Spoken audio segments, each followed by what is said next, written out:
afternoon, good morning, good evening, ladies and gentlemen, wherever you are, whatever time it is for you right now. Just know that you are locked in on To The Point with Skip and the King. You guys know what to do. Go down there, click subscribe, click like. We're still waiting for our 400th subscriber to get this Raptors toque for you.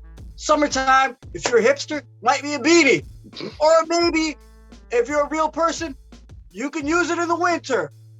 Today, we have the one and only Mr. Papa Minnow, a.k.a. Arthur Curry, a.k.a., as I call him, Aquaman from the Pops Culture podcast, which really does have the pulse of the city of Toronto. I enjoy it, even though I might be a lot older than you guys that are enjoying it. But it is a great podcast, and you guys should go check that out. We'll leave a link in the description. Papa, how are you doing today? I'm doing fantastic. It's a great spring day in Toronto. So I got outside a little bit earlier today. That's definitely got my mood up. And, the Raptors are in the playoffs. So that's even more reason to be happy in the city of Toronto. So two things are going very well so far. So ready to make Embiid cry again. I hope so. I really hope so. So yeah, man, I'm glad to be back on. Glad you guys are having me back on for this episode. And yeah, let's kill it. All right. Okay. So let's get right into this. Papa. Now, the Toronto Raptors are 48-34. They're currently sitting in the 5th seed of the Eastern Conference. They do have 109.4 points per game. They are killing it. They have over 22 assists per game. They do have over 45, which is a lot of it contributes to the offensive rebounds. But now, since you come on the show, where you always are is our guy. You are the man when it comes to recapping what the Raptors have done. So can I ask you a question about how do you feel about the Raptors over this past season, these last 5-6 months somewhat, and from where they started from the bottom, now they're here. Exactly how it went. That's exactly how it went, right? Drizzy Drake. Stop it. But yeah, no, to take your question, I mean, it's been a great season. I don't think anyone could complain about this season. This was not a team that was expected to be in the playoffs. It was a retool season, so I had them personally fighting for somewhere in that 7-10 spot for that play-in game, and they exceeded all expectations. I really thought they were going to be down there trying to fight for that playoff position. I even tampered with the idea of possibly, going into the draft again, trying to scoop up some young talent and then rebuild or retooling for another season. You did say no on one of our episodes that they should not tank, but go on. Yeah, I definitely don't think they should have tanked because, the draft is very risky. You don't want to be in that position. But I did think about it in case they possibly were in that position. Like if they were in that 10th or 11th spot, like maybe they should have just done that. But they weren't, and they ended up, making a real big push post All-Star break. This was a very competitive Eastern Conference. The top 4 teams finished with 50-plus wins, and the Raptors made it to 5th. I did come back on your show post All-Star to discuss what they were going to do. And I do want to give myself some credit and say that they did get that 6th seed like I expect. Well, higher than the 6th seed, actually. They exceeded my expectations. I thought they were going to be in that 6th seed. But yeah, it's been great. They definitely improved on their offense. Pre-All-Star, they were scoring 108 points per game. And then post-All-Star, they bumped that up to 111. Their offense is still a little bit janky and a little bit tricky from time to time. I think they finished 20th on the season offensively, and then I think they're 15th in offensive rating. So it's not necessarily the greatest offense, but once they got their guys back from injury, you can definitely see that offense has definitely been booming. Injury, COVID, shortened bench, yes. Yeah. So that offense, for those 3 reasons, have definitely been a lot better. OG Anunoby, is shooting 36% from three. VanVleet's shooting 37%. And then you got Gary Trent Jr. shooting 38%. So once those guys were back in the lineup, the offense is definitely going to get better. And then, you saw Chicago. They made that dip. They started dropping a couple of their games since March 14th. They went 5-10 in their last games. And then on the season. That's what we were saying. Sorry to jump in. That's what we were saying before the All-Star break. Like, we were looking, we were like, I think Chicago is gettable. I think Cleveland's gettable. And it worked out. Like, yeah. Yeah. And even the Raptors internally, they were saying to themselves, like, they wanted to compete for those higher seeds. I think they were saying that they could have got that third or even second seed internally. They were saying they're only like 2 or 3 games back, and like, oh, this is doable. Like, we can get even higher. So they were aiming for that. And that's something really good to hear from a team that's not only this young, but, also has championship or had championship players, and they know that they could have that confidence going forward and be able to get that. So that's how they were able to get into that 5th seed. And, they made a lot of changes defensively as well, too. Early on in the season, we really saw them struggle with their with that center position. Interior defense was a little bit of an issue. They had a lot of bigs who were bullying them down low. And we were looking at this team like, who's going to be the guy to step up, or where are we going to get a center to be able to defend some of these guys or play well offensively?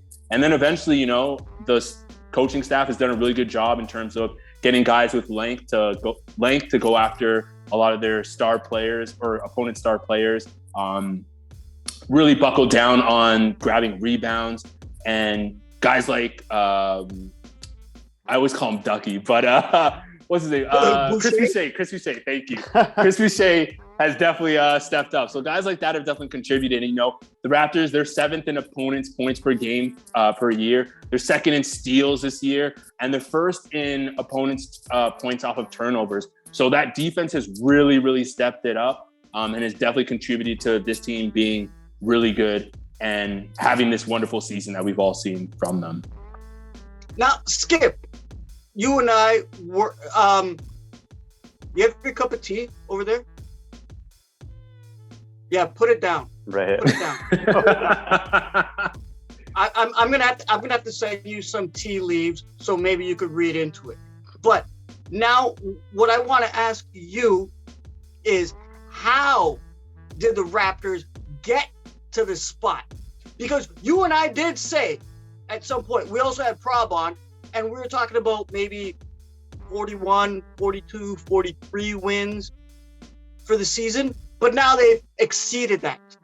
Now, how did they get to the spot at number 5 in a stacked Eastern Conference with Miami, Milwaukee, Philly, Boston, and now the Raptors are right behind? How? That's what I want to ask you. Can you please explain to me, Papa, and everybody out there, how they got to that spot? Well, I think Papa just kind of alluded to it right there with the points off the turnovers. So basically what the Raptors did is they decided, our offense isn't that good, but you can't beat us if you don't have the ball. That's the entire philosophy of the Raptors right now. And you go down the list. Turnovers forced. You said first, I think it was, second overall, and then points off turnovers. I have second, you have first. I'm not sure which it is, but either way, very top of the league. Offensive rebounds, second in the league. Second chance points, second in the league.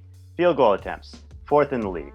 The Raptors had 91 field goal attempts per game. Their opponents had 84. If you get 7 more shots than your opponents in every single game, it doesn't matter that you can't shoot. Like, you're going to make up that gap somehow, some way. And the Raptors, you look at their field goal percentage, they were 25th in the league in field goal percentage, which speaks to how bad their offense was. But they got in there, they got the rebounds, and they made it work. And that was the entire philosophy of this team. And you saw as the season went on, they bought into that more and more, and they built that system to where they were just destroying teams every night on the glass, destroying teams every night in the turnover margins, and just getting it done. That's not to say that's all it was, obviously. I mean, the defense really locked in the second half. I think you mentioned the thing about the center. I think Nick Nurse really found his center rotation in Precious Achiuwa primarily, but what he would do is he figured out that he had to bring Precious and Chris Boucher in the game at the same time and basically have this kind of mismatched two-headed bench center creation. Obviously, Precious is the guy who's going to guard the big, like the Embiid, the really big guy on the other team, and he's a really good defensive presence. He really grew. He really grew in the second half, but that's a whole other topic. But yeah, I think that the defense really locked in based on that Precious Boucher two-headed monster, and also just everyone on the team seemed to slowly sort of grow into their roles over the course of the season. Like we saw early in the season, they were playing this pressure defense, they were scrambling all over the place, and they were getting the turnovers, but it was like, okay, if you gamble for steals all the time, like a good point guard is going to find an open guy in the corner. A good point guard is going to find the guy in the dunker spot. What the Raptors eventually got to was a team that was pretty solid defensively overall. I mean, they were still giving up some stuff, but pretty solid defensively overall, but still forcing a lot of turnovers, still forcing all that stuff. And we saw, I think by the end of the year, they were 10th in the league in defensive rating. And that was one of those things where you said started from the bottom, now we're here. That started really low. They were really struggling early on in the season with defensive rating. And every month it sort of went up a little bit as the team went up the standings a little bit, like started from the bottom. Like I think they were 11th at one point, then they went up to like 8th, then they went up to 7th, then they went up to 5th. It was just this we saw this team sort of growing as the season progressed and getting better and better and better. And just really solid on both sides of the ball, solid at forcing teams to play their style, right? You call it playing ugly, you call it mucking up the game, you call it playing in the dirt. Like that's exactly what they do. They say, all right, if we're gonna miss a lot of shots, you're gonna miss a lot of shots. And we're just gonna get ugly and we're gonna will it out. And that's essentially the formula the Raptors have created. And it's worked really well for them. And based on the way that they've been shooting up the standings, who's to say? Yeah, they could have been the second seed if the season had gone another week. They could have been the second seed if they beat Detroit 3 times this year. They could have been the second seed. Like, let's be real. Dwayne Casey's curse. The curse of Dwayne Casey. So yeah. Skip. Yeah, I mean, I know what you said before. I know what you said prior. Go on. What's that? That they could barely make the 8th seed. But go on. Well, and just to go on, just to go on with the stylistic stuff, I think there was some growth over the course of the year where they really figured out how their pieces fit together properly, both defensively but also offensively. Because we saw early on in the season, we were all saying like, all right, the guards on the Raptors roster, they should be spot-up shooters. Get your Gary Trent, your Fred VanVleets. You need the ball in the hands of guys like Pascal Siakam and Scottie Barnes, because let's be real, Pascal in the paint can do a lot more damage than Fred VanVleet in the paint, and Fred VanVleet can do a lot more damage from the outside than Pascal. Even though Pascal shot pretty well from 3 this year, I'd much rather have Freddie VanVleet standing on the outside taking that spot-up 3. And so as we saw over the course of the season, they put the ball into the hands of their forwards and ran this sort of point forward offense. That meant that they didn't have to run through so many guys like Dallin O'Banton and Malachi Flynn, and they could really play their best players as many minutes as possible. So I think over the course of the year, the Raptors just grew into their identity. And I think what we see now going into the playoffs is pretty much the best version of this team, provided that everyone can get healthy in time for the first round. But we'll get into that later. Can I weigh in on this one, guys? Yeah, jump in. Absolutely. Floor is yours. Okay. So what we are witnessing right now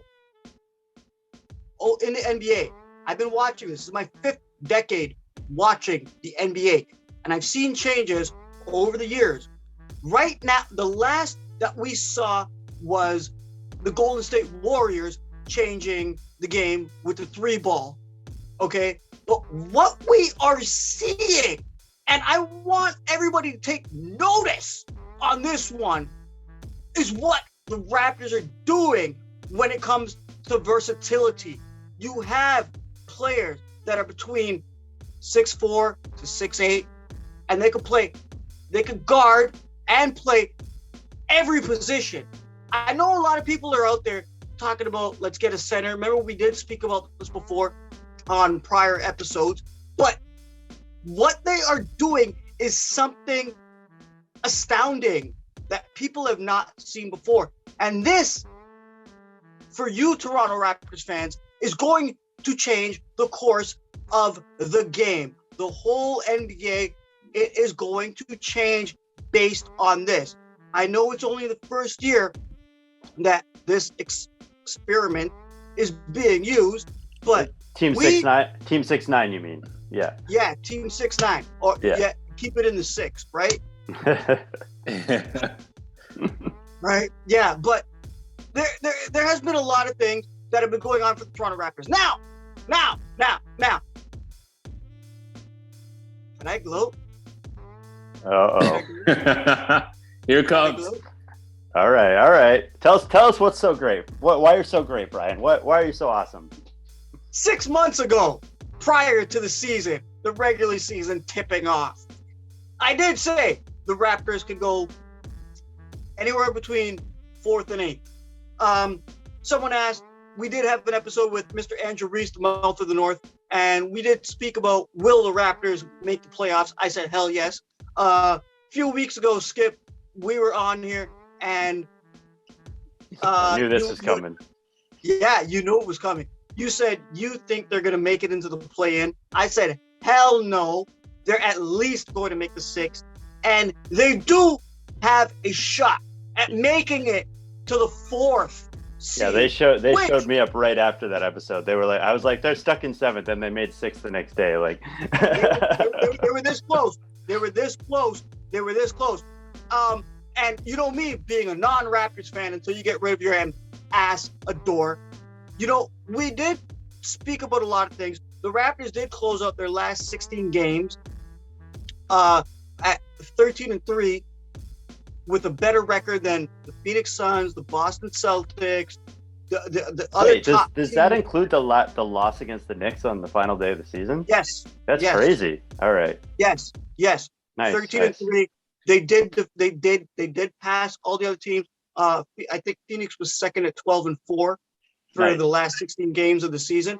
So the Raptors are digging their heels in at the time that it counts. They also do have, when you look at this past season, they have 5 players for the 3rd season in a row averaging 15 points a game.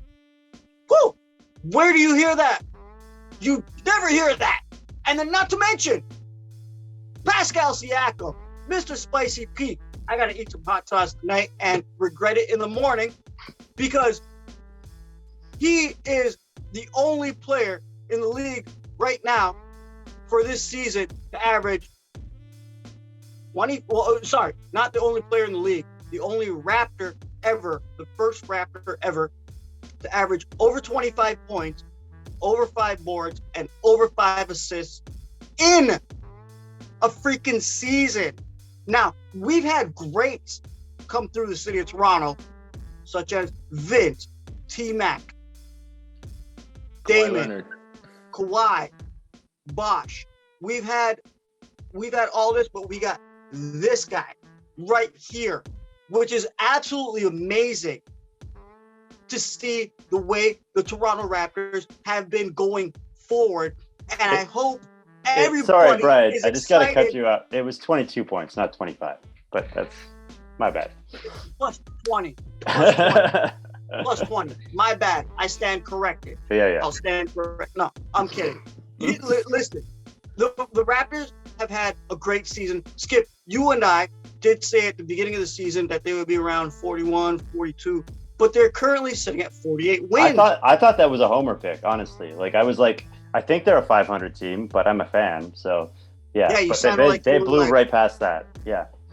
Yeah, they did a phenomenal job. They're doing great. Nick Nurse ain't going anywhere. I've seen you guys online over the course of this year speaking about blow it up, tank, get go in the draft, get somebody else. I actually saw somebody the other day.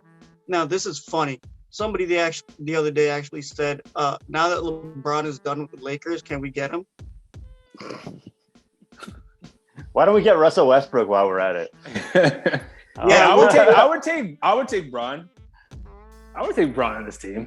Yeah, for who though? Yeah, no. Let's I'm not not training one, but the 4-year cycle. But guys, it's since it's been such a great season for your Toronto Raptors, do you guys see any specific players? Because yes, it was said here on To The Point first by my man Robert Mishavich that the Raptors will get Scottie Barnes, your rookie of the year. Call that, I don't care what anybody says. He did say it was said here first. So now I have to ask you guys, which major players of the core have contributed to the Raptors' success so far this season? Papa? Like one single player or which players in general? Pick a couple. Well, that's kind of the whole thing, right? Is that there's no answer. I mean, there's 5 answers, 8 answers, but Papa? Yeah, there really isn't one direct player, obviously. I think obviously this is a group effort. You were mentioning one of the biggest stats that 5 players on this team are averaging more than 15 points per game, which is incredible. That's a great thing to have on your team, and it means that any guy... my San Antonio Spurs and my Detroit Pistons. Exactly. So any one of these guys can go off, which is what you want to have in a team game, in a team sport. So you got to watch out for every single one of these players. But I think the surgeons... Can I get one thing? I think not only can all 5 of those players go off, all 5 of those players can initiate offense, basically. I don't know about Gary Trent, but like all 5 of those players can have the ball in their hands at any time. And I think that's a big key to this team's offense. Robert's drinking game. Every time GTJ doesn't passes the ball, that's when you take a shot. And now I'm sober. Yeah.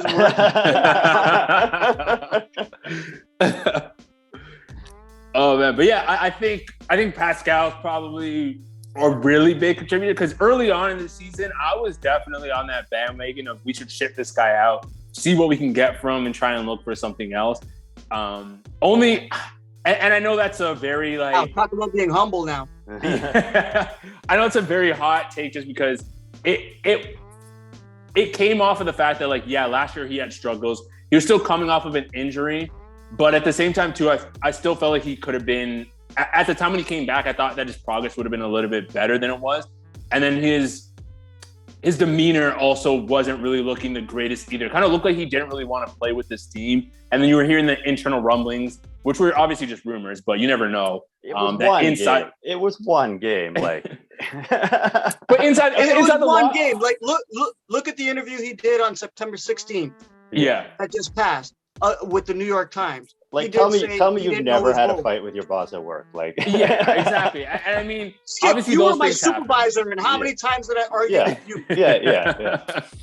Yeah. Obviously those things happen, but like in combination with everything that was going on at the time, I was just kind of like, okay, well, you know what? Maybe we should try and look for something else. But obviously, I'm glad that didn't happen. Of course, Bobby and Masai, these are high-level guys who get paid the big money to stick to what they've developed and what they brought in here, and they know what they're doing. So in that capacity, obviously it's really good that we stuck with them. We didn't happen to look for a trade, and he developed his game over the course of the season. And now he's been a huge contribution to this team. One of the big pluses for Pascal, and one of the reasons why I think his team as well too has been really good, and it alludes to what Skip was just saying, that anyone can initiate and create the offense.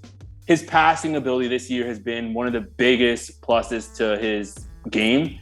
In the past few seasons, I think he was averaging around 3 assists per game, and this year that's bumped up to 5. And one of the great things I've seen from him, and one of the great things that I've seen from him is that he's looking to pass. It's not even more so that in the past you'll see him drive into the basket and then maybe he'll get stuck with that spin move or something, and then he'll just try and look for a release valve and throw it out to someone. But now it's more so he'll drive to the lane and he knows he's going to get either doubled or someone's going to come after him. And then he'll look for the open guy off of that and pass to him and be able to give him a shot. So I think that's been a huge plus for this team. And it's one of the reasons why the team has done so well, on top of his obviously defensive presence on that side as well too. And being a 6'9" guy who can guard multiple positions and help out and help defense and help out on that side as well too. So I think all of them have been really good. And there's been multiple guys that I'm going to let Skip talk about as well too that can contribute. But for me, I think Pascal's development has been the biggest thing for this team right now. Yeah. Hey, Freddie VanVleet has really shown up and showed out. It's Freddie funny. We've kind of forgotten But all about Skip. Freddie's first half. Yeah. Yeah, but okay. Skip. Do any certain players stand out to you, my man? Well, I got to follow up on the Pascal thing. I think he he came back pretty slow after the injury, and he's really come on like big gangbusters, getting better and better every month. But the funny thing is, I did glance at his stats today, and I looked at his per 36 numbers instead of just his raw stats, because obviously he's playing an insane number of minutes this year. And the funny thing is, the numbers aren't up that much. What it is he's still the same kind of profile of player. Like even like his clean glass numbers, he was a good assist. He was for a big. He was making a lot of assists. He was a very high quality passing big in the past, but he's cleaned everything up a little bit. His assists are just up a little bit. His finishing at the rim is up a little bit. His three-point shooting is up a little bit. His rebounding up a little bit. So he's just kind of, and you see that just that next level of player where he can finish through contact a little bit better. He can find his outlet passes a little bit better. And when he's got good players around him, when everybody's healthy, that starts to look really, really good as a team built around, like sort of the way the Bucks are built around Giannis almost. Like if he can be that guy who can initiate everything, as he's been for the past 3 or 4 months, that guy who's a threat to go up for 40 every night. And then if you shut him off, then he's going to find guys in the corner and they're going to go off for 30. That's where this team really thrives. And that's what we've really seen develop over the second half of the season. Obviously, we have to shout out Scottie Barnes a little bit. I'm going to take a bit of a contrarian view, though. That's where I was going to go. I think Scottie has been very, very good this season. I don't necessarily know that he's been as impactful as people are starting to talk now with the Rookie of the Year conversation.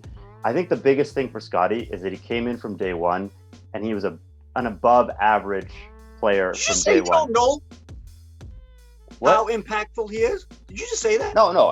He's been very exciting. He's been very good. Okay. Don't get me wrong. He's been good. I'm talking about who it drives winning for the Raptors. On a night-to-night basis, it's Pascal, it's Freddie. Scottie's still kind of in that back seat a little bit. I absolutely think he can get there. I think he will get there. I think the biggest contribution he made this year is that he was able to fill that void and be just a very solid contributor on a night in, night out basis. And that's one less hole in your lineup. I think as far as driving winning, it was still Pascal who did a lot of that. Anyway, that's just my opinion. Okay. So now Skip, you just tip that first domino. Now we're gonna get into this. Papa, would you like to say anything about Scottie before I let it out? Would you like to say anything about Scottie? I mean, he's been great. Please. He was rookie of the year. I had him as my rookie of the year pick. I remember I came on the show as well too, and I asked you guys if he's gonna be rookie of the year. Skip didn't want to give his answer though. He wasn't 100% convinced, so he didn't want to give an answer for that. But yeah, I had him as rookie of the year. He's been great. Obviously, Mobley getting that injury. Month of the season though, like that was early. Yeah, but it's like crystal ball. just give a guess. Could have been anything. I told you, I'm going to send you my tea leaves to put in your tea. All right. But yeah, no, he's been great. Like Skip has said. So yeah, that's all I have to say. There's not really much to say on him. He's been great. He's going to get better. I can't wait to see his development. So. Okay, so now, Skip. Oh my goodness, you just set us off. Okay, now I got to ask you guys. Give me like a 1-sentence answer on these players. OG Anunoby. We did cover, Skip, that OG can be one of the best players on this Toronto Raptors squad. Skip, OG Anunoby, thoughts on this past season? Needs to stay healthy. If he's healthy, he's great. Like that's all. Damn it! I was gonna go with injury prone because that's what I'm gonna go with. But great 3-and-D guy when healthy. Yeah, it's brilliant. We also did touch on a previous episode where we did cover this certain player, the one and only Precious Achiuwa. And guys, keep this in mind, you people out there, it's only his second year in the league. Okay, he has developed his 3-point shot. He has taken that step up. He has embraced his role. Guys, thoughts on him for this past season? Papa, you. Ooh, I wanted to say African monster. I wanted to go with that route. I thought that was you. Great development. He's had great development. I guess I'll go with that one. Skip? I think him emerging as a threat with the ball in his hands helped this team get to the next level. And his defense has been great. I think he's really stepped into that role as the defensive stopper for the other team's center. And we're going to see a lot of that in the Sixers series coming up. Skip, you did say at one point on one of our past episodes that he needs to develop his three-point shot. And I think he must be watching this because he has. He just went off, yeah. Unbelievable. Okay, now guys, I got to ask you another player. Yo, the man them from the 45 bus on Kipling. I got to ask you, two-way player, just recently lost in the Eastern Conference Finals for the G League, but has been astounding going from Mississauga to Scotiabank and playing very well and being utilized in his minutes, the one and only Mr. Delano Banton. Skip? Better than David Johnson.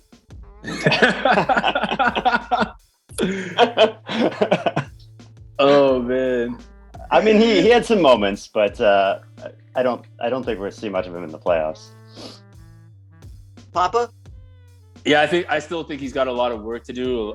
He's got a road ahead of him, but it's great to see another hometown player play for this, or it's great to see a hometown player play for this team, grow with this team, and learn with this team. So I think that's going to be a huge plus for him. Now there's another player, a specific point guard, who a lot of people are giving. I'm going to say it. A lot of people are giving shit to over this year. And after his uncle or his dad or whoever went off on that tirade online, the one and only Mr. Malachi Flynn, I will say he has not been getting that many minutes and getting that many reps to actually perfect his game in his also second year. Guys, Papa, what do you think? Yeah, I agree with you. With Malachi Flynn, I think early on, because Nick Nurse was relying so heavy on the starters and giving them so many minutes, he never really found his role and was able to develop into the player that we saw him when we needed him to be. So later on in the season, he did get some reps and he was more comfortable. Unfortunately, he got hit with an injury and couldn't play as many minutes. But I think once he does get more minutes and more exposure and comfortability, he'll definitely be a good bench player and be able to carry the offense for this Raptors team when Fred's off the floor. Skip? Malachi? A bit of a lost season. Are you winning? No, a little bit of a lost season for him, but I don't think there's any point in them trading him while his value is so low. I think he should come back next year and try to win that sort of 8th, 9th guy off the bench, 8th, 9th guy in the rotation role next year. I think I still like him if he can get a shot down in the bigs, like in the majors, I mean, because he can shoot in the G League. If he can get a shot down, he can be a solid backup. He's never going to be a star, but he's been very wonderful in the G League. Yeah. Him, Delano, Champagne. Yeah, they've been doing really great. Guys, another player I want to ask you about is my guy, my dude. I love this guy. Yuta Watanabe. I'm like so stoked. I've said this before on the show. To me, he is the Japanese version of Dennis Rodman when it comes to energy and going after that ball. Like, I love what this guy brings. I could barely understand what he's saying during the pressers, but I love it. I enjoy it. Guys, thoughts? Skip. He looks great in a poster. Come on. How you gonna roast my dude, bro? Oh man. Come on. Okay, Papa. He's got a wicked jump shot. I like that form for his jump shot. It's just unfortunate that he doesn't hit him as much. But I mean, he is shooting 34 from 3, but I think his stroke should be hitting him, should be netting him more points than that. But he gives good effort. He's a great defensive guy. He'll give a lot of effort. So plus on that side. Okay, now, Skip, during the trade deadline, when we were talking about Mr. Dragon, whatever, 5 games played, 5 games started, go hang out in Miami, and then get traded to Brooklyn. I like what Masai did because that was basically a big screw you. You're not going where it's warm. You're going to where it's cold. I like that. But Thaddeus Young, you were harping on that one, and you really are a big protagonist from that trade. So can I ask you, what do you think about Thaddeus Young and what he's provided to the Toronto Raptors? Other than his veteran leadership and being in the locker room. I think he's really grown into his role. I thought we were going to get a little more into him. I think he's really grown into his role. He's, as we've seen, as the weeks have gone by, he's gotten better and better. He's really solidified the bench unit. He's kind of made everyone find their place. I think now he's kind of, if he can be that 8th guy off the bench, the Raptors are really dangerous. And if he can be doing some of that rebounding, post passing, if you can hit that corner 3, like that's a dangerous player to have as your deep depth. Yeah, he's been great. Well, not great, but he's moving in that direction. He's been what you wanted. He's not Alex Lynn or Baines or Papa.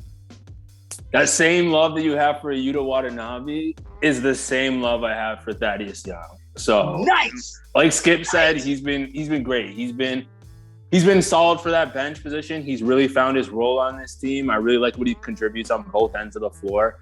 And yeah, if he gets his shot down, I mean, he's shooting it pretty well already. So as long as he continues to do what he's been doing, he'll be a huge plus for this team going forward into the playoffs.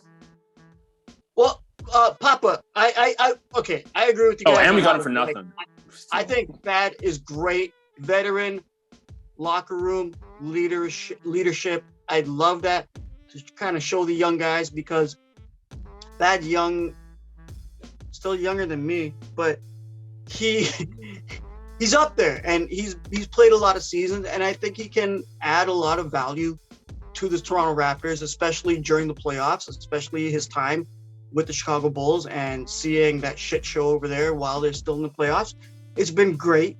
Another player, Papa, you did speak earlier about Toronto being quite short at the 5 position, like needing a center. People were talking about that. So now I need to ask you about, what are you guys' thoughts on Khem Birch contributing to the Raptors this past season? Oh, I thought you were going to go with Chris Boucher, but yeah, I want to hit Boucher, but we're almost out of time here. So Khem Birch, he's been good. When he's been healthy, he's definitely contributed to this team. Yes or no? Yes or no? We're running out of time. I'll give him a quick yes. Skip. I'll give him a no, but he's okay. He's okay. Sorry for the technical difficulties, ladies and gentlemen. We kind of got into that here. But guys, like we were just talking about the some of the Raptors players. Now I have to ask you guys, this is a pretty big one, because I have been harping on him to be the anchor for the bench for the Toronto Raptors. And I said at the beginning of the season, it should be bench mob 2.0. Apparently it's not. Nick Nurse likes to keep it tight, like a leash on a pit bull or something. But now they found something on the bench, but anyway. Yeah, the last couple games when it didn't mean shit. Papa, let's start with you first. Mr. Chris Boucher, all the way out there from Quebec, hailing there from Paul. Wait, CB2 joke. I'm sorry. But what are your thoughts on Chris Boucher this past season? Because he is an integral part and very vital to the Toronto Raptors' success. Yeah, it's definitely been a very up and down season for Chris Boucher. Early on, he wasn't really finding his role with this team. He seemed to be struggling quite a bit. It kind of looked like he was disinterested in playing a lot of the time as well too. But in the past few weeks, he's definitely found his spark with that bench unit. He's been a huge plus on the defensive side. He's averaging close to 1 block per game. He's that big that's able to help out with the opponent's bigs as well too. Rebounding the ball a lot better as well. And yeah, he's been contributing in ways that you definitely weren't seeing in the beginning of the season. So he's been a huge plus for that bench unit. He's definitely been a huge plus on the defensive side for the Raptors. And he's one of the reasons why the Raptors have such great defensive stats in terms of rebounding and, getting blocks as well too. So I give him a huge plus. He's 1 year removed from being the league leader in 3-point blocks. I think Which he's is second. insane. I think he's second this year. I haven't looked at the stats in a while. 1 year removed. But Yeah. you did say plus. Currently, his box plus minus is at an even 0.0. Yeah, it's at even 0. Yeah. Right? Those No, long arms, man. They really Hey, help. to me, that's a plus. Give me a guy in my squad like that, I'll take it. I'll coach the hell out of him. Skip, you have a lot to say about Mr. Boucher. Touche, Boucher. Now, Boucher bring it on. from Swiss Chalet to the NBA, I think it was. That's the origin story, right? No, Touche, Boucher. I'm going to patent. If I see that on a TSN broadcast or a Sportsnet podcast, I'm suing you. Go on. Because apparently he was working at like a Swiss Chalet or something before he made the league. Anyway, I think the thing with Boucher, right, is What, you go buy food from him? the thing about Boucher is he had, as you said, he had a bit of an up and down season, but I think his season is literally like a metaphor for the Raptors season, right? Because he started off slowly. He was a little bit confused about his role. He was kind of Started from the bottom, now they're there. but he was trying to be this like big time scorer that he was in the G League, that he was kind of last year in the in Tampa, and it wasn't really working out. He can't hit a three to save his life, but he's the template for what the Raptors are. Takes a bunch of threes, misses them all, rebounds the hell out of them, gets the R&B, and that's the formula, right? That's literally the Raptors' formula for success, is Chris Boucher in a nutshell. And I think, even though you said, I don't know, you said something about his box plus minus, but the numbers I've looked at have said that he's one of the top plus minuses on the team, actually. I think he's behind Pascal, Van Vliet, and maybe one other player. But basically, I don't even think it was Scottie. I think it might have been Trent. I'll have to look it up. Anyway, he's right at the top of that list, because what happens is when he comes in, he augments. Scottie's a plus 0.9. He augments all the other. I'll have to look up the number I'm looking for, but he augments what else the Raptors are doing on the floor. He kind of plays that center role. He rebounds. He gets them into their stuff. Often you'll kind of see this sluggish start where the starters will come out and they're the best 5 players in the team, but as a unit they kind of get a little bit lost in the weeds a little bit. And then Boucher will come in. He'll bring energy. He'll kind of spark everyone up, and suddenly they're on like a 10-0 run. That's kind of the vibe he gives his team. And it's funny because his box score numbers, if you look at his stats, they're not really that impressive, like across the board compared to last year or the year before. No, They're not great, but I think he's been a very valuable member of this team. And I think he's really helped them kind of multiply and become this 5 seed. I don't think they're the 5 seed if they don't have a player filling that Chris Boucher kind of glue role as this big spark off the bench. As this spark off the bench, this rebounder, this guy who just comes in and does his thing. I think they really need that guy, and I think he's been probably a little better than the numbers suggest. Anyway, that's my rant about Boucher. I think he's a little underappreciated. Okay, this has been an awesome conversation, guys. This journey that we've gone through over the last 6 months. Papa, you've been here and there. Skip, you and I have been through it. Skip, you took your time off. I need to go take a nap. Dying here. But the Raptors, they've really like gotten to everybody, and as a non-Raptors fan, they've really gotten to me, and I'm excited, and I just can't wait to see what they can do. Like, I've called it up until here. I don't know what I'm going to call until the end of the season, because you guys know I said they can make 4th, and they were this close. I'm very excited for the city of Toronto, the energy, to see the smiles on the face of you, Papa, Skip, you, Papa, your listeners on your podcast, even just my neighbors, even my family, even my friends, just to see people being very excited about what the Raptors can do. and I think the ceiling is very high for them. I will say it right now, they're not going to win the championship. Let's be quite honest. Wait, what? Why not? It's mathematically possible if you want to do the numbers. You know, the fun thing, we'll get into this later. The fun thing is there's a path where they could go through the Sixers, the Heat, the Bucks, and the Warriors, which would be like almost the exact same 4 teams. As That would be crazy. Yeah. that would be nuts. Wow. Well, I do not want to be those tissues for when Embiid cries coming up. So, Papa, it's been very good to have you on the show, man. I love your podcast. I listen to it as much as I possibly can when I'm not listening to other podcasts or doing research for the show. But it's very good. You do have your finger on the pulse of the city of Toronto.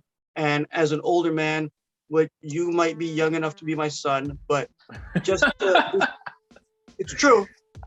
It's true. But just to hear what you have to say about the city of Toronto really brings a warming feeling to my heart, and I enjoy it because that's very good representation, because nobody's going to cut crying from the shower. Static from the bottom now. Yeah. That's not Toronto, ladies and gentlemen. It's absolutely amazing. And thank you for coming on the show. We very much appreciate it. And anytime you do want to come on, you know the door is very much open for you. And I'll give you a plate of food, right? Thank you for coming on today. Thank you guys for having me, man. It's been a great season. I'm glad to contribute to the show. And I love when you guys have me on. So I'll definitely be on for a few more episodes as well, too. Appreciate it. Awesome. Yeah, playoffs is coming up. Skip, today, you suck. No, I'm kidding. I'm just playing, man. You know I love you. Thank you. Oh, yeah, thank you. SimonBroder.com, Amazon.ca. Go buy the book, Running the Point. You can find him on Twitter at Dougie J's. It's baseball season, so you know it's going crazy. I'm learning a lot about baseball right now. Even though I used to be into it, I got out of it, but I'm loving it from what I'm seeing from Simon and our man, Andrew Reese. Skip, do you have any last thing you want to say to anybody else before we head out of here? Just go Raptors against Sixers, and stay tuned for what's coming next. Go down there, click subscribe, click like. We're still waiting for our 400th comment, our sorry, right? We'll send that to you. It's yours. So on behalf of myself, the one and only Arthur Curry, Papa Minnow, Aquaman, and the one and only Simon Broder, good afternoon, good morning, good evening, good night, and Peace.